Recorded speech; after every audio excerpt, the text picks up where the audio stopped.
Magandang araw mga kahuwan. Sa bawat pag-ihip ng hangin, sa bawat kilos ng ulap, dala namin ang weather forecast na tutulong sa inyong pagpaplano sa susunod na mga araw. Maging ito'y para sa inyong mga lakad, trabaho o simpleng pahinga sa bahay, ang weather ni Juan ang inyong maaasahang gabay sa ulat ng panahon.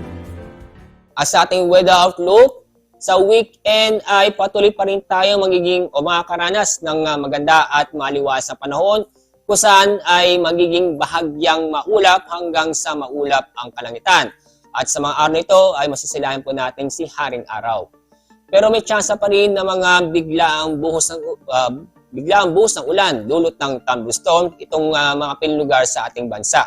At sa mga kababayan po natin sa Legazpi City, pagdating po ng Lunes, November 13, magiging maulan ating panahon kung saan makakaranas po tayo ng mahihina hanggang sa katamtamang pag-ulan na posibleng magdulot ito ng mga pagbaha o pagguho ng lupa. Kaya paalala po sa mga kababayan po natin, mag-ingat po tayo, lalo po yung mga nakatira o malapit po sa mga mabababang lugar.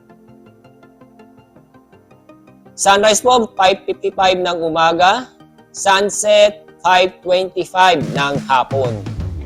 Ang bawat hagupit ng hangin at bawat patak ng ulan ay inyong masusubaybayan dito lang sa Weather ni Juan. Siguruhing mag-subscribe at pindutin ang notification bell upang kayo ay palaging handa at well-informed sa bawat galaw ng panahon.